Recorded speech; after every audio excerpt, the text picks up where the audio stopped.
Bonjour à vous tous. Le retour de la réforme des retraites à l'Assemblée nationale. La suspension du texte est débattue cet après-midi dans le cadre du projet de budget de la sécurité sociale. C'est, on le rappelle, l'une des principales concessions faites par le Premier ministre Sébastien Lecornu pour tenter d'amadouer le Parti socialiste. Le projet de financement de la Sécu, lui, doit être adopté avant minuit ce soir. Si les députés n'y arrivent pas, c'est le texte initial du gouvernement qui sera soumis au Sénat. Un comité conjoint pour rédiger la constitution de l'État de Palestine. C'est l'annonce hier d'Emmanuel Macron et de Mahmoud Abbas à l'issue de la visite du président de l'autorité palestinienne. Emmanuel Macron, lui, a également confirmé que la France enverra 100 millions d'euros d'aide humanitaire pour la population de la bande de Gaza. D'ailleurs, Amnesty International a dû annuler plusieurs événements en solidarité avec la Palestine dans le Jura. Ils devaient se tenir notamment hier, ce mardi 11 novembre. Décision du préfet du Jura suite à la polémique suscitée par cette programmation et notamment après un communiqué du Rassemblement national. Est aussi évoquée la date choisie qui correspond à la journée de commémoration de l'armistice de la Première Guerre mondiale hier.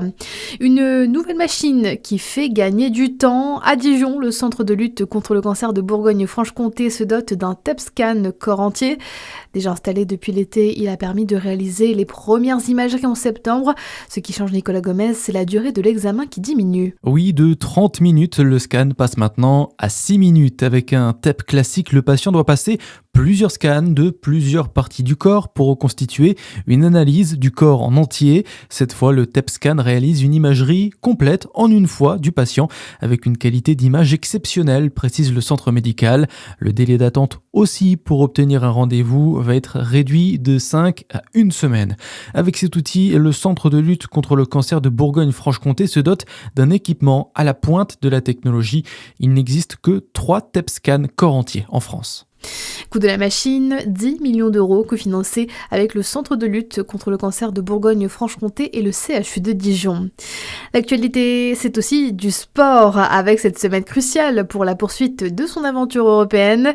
En handball, le SBF reçoit les nordistes du Sambre-Avesnois ce mercredi à 20h en championnat national. Un mot de basket avec hier la 10e journée de l'Euroleague. Défaite pour Paris dominée par le Panathinaikos 101 à 95. Défaite aussi pour Monaco battu sur le parquet du Partizan de Belgrade 78 à 76. Et puis, ils étaient plus de 3300 à prendre la route pour cette 32e édition de la randonnée des moines direction le sud-ouest du Clunisois ce mardi. 5 parcours de 6, 10, 15, 20 et 30 km étaient proposés. 150 bénévoles ont participé au bon déroulement de l'événement. Une grande réussite pour l'association des randonneurs clunisois. À suivre votre météo sur Fréquence Plus.